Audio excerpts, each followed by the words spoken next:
I just want to dissect this episode of Star Trek the original series for 1 minute. So, after a random voice echoes through the whole Enterprise, Kirk uses gender-neutral language like they or it to describe it, because he totally doesn't expect a super hot Starfleet chick that he wants to bang to be behind him. But then, to his surprise, there is a super hot Starfleet chick that he wants to bang behind him. And as if it wasn't clear enough that she's a super hot Starfleet chick that he wants to bang behind him, the violins cue in every time he looks at her. Because, just like every good love story needs a love theme, every good Star Trek the original series episode needs a Kirk wants to bang theme.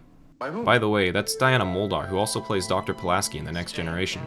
Yeah, those 80s haircuts didn't do anyone any favors. That's part of the reason why the bald captains are the best. Oh, and just when you thought the violins were gone, nope, Kirk looks at her and they kick right back in. So anyways, they beam down to this planet, and this ball of consciousness starts telling them about how it created all of humankind millions of years ago, but it's hard to take seriously because it keeps using the word seed. Leave your own seed on distant planets, so we left our seed behind us. The seed.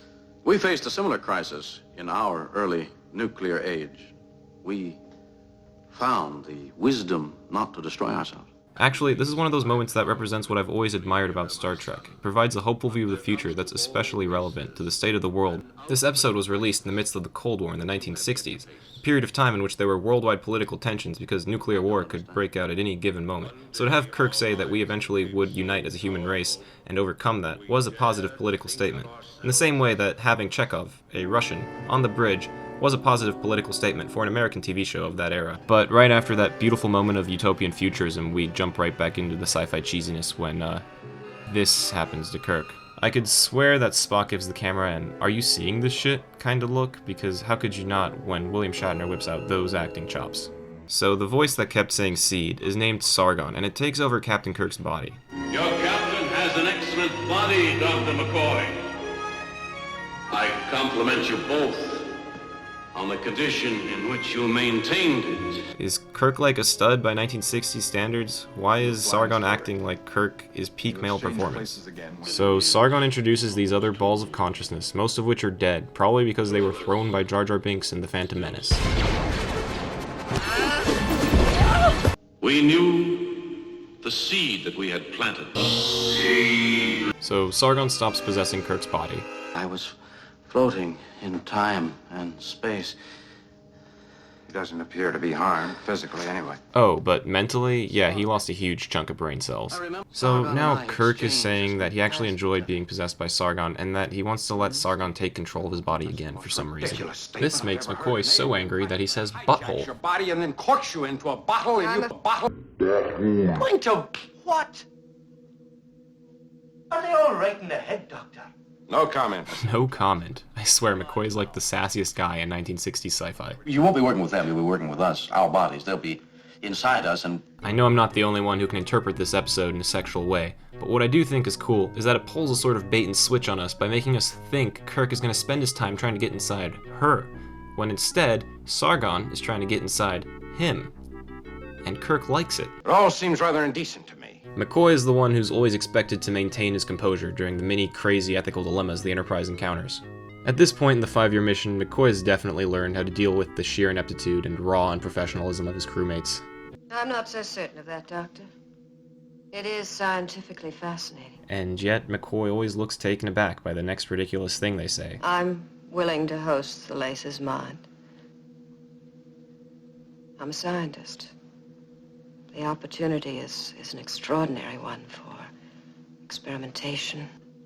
Well, then I still want one question answered to my satisfaction. Why? This scene scares me because McCoy is losing his cool, and if he goes off the deep end, then the Enterprise has lost its last sane person, and it's left with a bunch of loons who are trying to be possessed by foreign balls of consciousness. To say if man could fly, he'd have wings. This is actually a great monologue, it's just kind of weirdly overacted by William Shatner. But that's a given. Do you wish that the first Apollo mission hadn't reached the moon, or that we hadn't gone on to Mars and then to the nearest star? That's like saying you wish that you still operated with scalpels and sewed your patients up with catgut, like your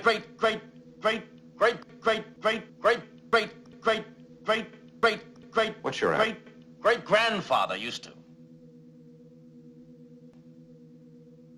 Oh, you're joking. Because Dr. McCoy is right. McCoy's in the corner like, yeah, no shit. How hard is it to get some recognition around here? Danger potential in any contact with life and intelligence as fantastically advanced as this. But I must point out that the possibilities, the potential for knowledge and advancement is equally great. I get that Kirk's trying to inspire them here, but like, this isn't their first rodeo. They're trained Starfleet officers. They know the meaning of risk. They're giants and we're insects beside them. They could destroy us. Oh, yeah, he was right about that. I could destroy you. Risk is our business. That's why we're aboard her.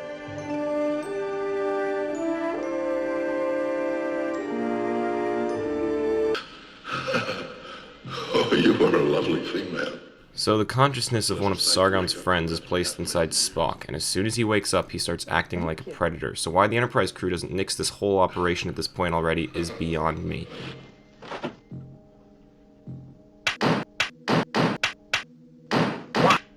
Why? See, No comment. Why?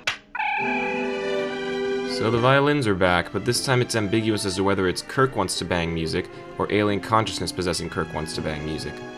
Are they really getting their rocks off in the middle of sickbay? McCoy and Nurse Chapel are standing right next to them. I'm surprised the Vulcans never conquered your race. The Vulcans worship peace above all, Hannah. Yes, of course, just as we do, Doc. Oh, you guys are peaceful? Oh, cool, totally. Yeah, no, me too, man. Like, I'm all about peace. Yay, peace. Can two minds press close like this? Can robot lips do this? Can they? Yeah, they can. Yeah, they can. Captain Kirk will die. So, big surprise, he's evil and wants to keep the body.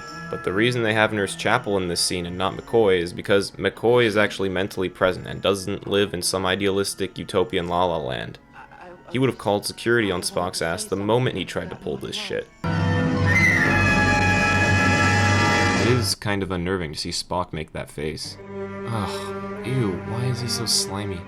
Imagine being that actor and having to completely shave and get lubed up just so you can lie still in a 1-minute scene. Intended to leave Spock's body. This is your new home, Thalassa. Once occupied, I'll add female features and some texturing. You no doubt want the mechanism to at least appear to be a woman. He's talking about robot genitals, isn't he? You are a prancing, savage medicine man. You dare defy one you should be on your knees worshipping? I could destroy you with a single thought. Well, McCoy survives that, and he comes back into sickbay to find Kirk back in his own body, and the balls of consciousness burned down into nasty-looking clumps of fiber. He's quite appalled because Spock's consciousness wasn't one of them, and Spock was Kirk's best friend. Best friend. We cut back to the bridge with this Uhura screaming jump scare, and find out that the consciousness inside Spock's body can just bring pain upon people by saying pain. Captain. Pain. Got him. Apparently, Spock's consciousness didn't burn with the rest of the balls. He actually transferred it into Nurse Chapel at some point, and she looks incredibly bored to have found out about that. Mr. Spock's consciousness was placed in me. We shared consciousness together. We now know. I love this. Kirk's reaction looks like a frat bro who just found out his friend had a one-night stand last night. A last moment together. Thank God for those violins. How else would I know that Kirk's about to get some action? See, So Kirk and Anne Mulhall allow Sargon and his wife to take over their bodies one last time for a final goodbye, which in my opinion is incredibly stupid because Sargon and his friends have already proven themselves to be completely untrustworthy. I could destroy you. But whatever, you can't stop Kirk and his starry-eyed idealism.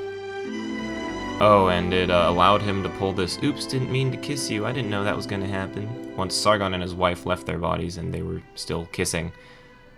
Classy, Kirk. well, I'm sure that Sargon appreciated your cooperation, Dr. Mulholland. Yes, I was happy to cooperate, Captain. What can you do, I guess. The show was made in the 1960s, and at least the women seem to be sort of into it most of the time. I guess I can understand why, too. He's kind of a handsome dude, and he has some of that unfiltered masculinity that's probably kind of hard to find in the 23rd century. And I guess he gets consent all the time, too, I'm pretty sure. Gets all the girls like James Bond, but doesn't have to resort to any of the rapey tactics. But yeah, Kirk is, he's a male fantasy. Why is his face always in the... Alright, that's an episode, I guess. Oh, and just to re-emphasize the extreme sexual overtones of this episode, here's a compilation of every time they said body. Our captain has an excellent body. My body, I was a compatible body. This is an excellent body. This body. Your body is not unlike that which was your own. Keep Spock's body, of course. I can continue in this body for several hours. As in his body. Let me to keep this body. It is an excellent body.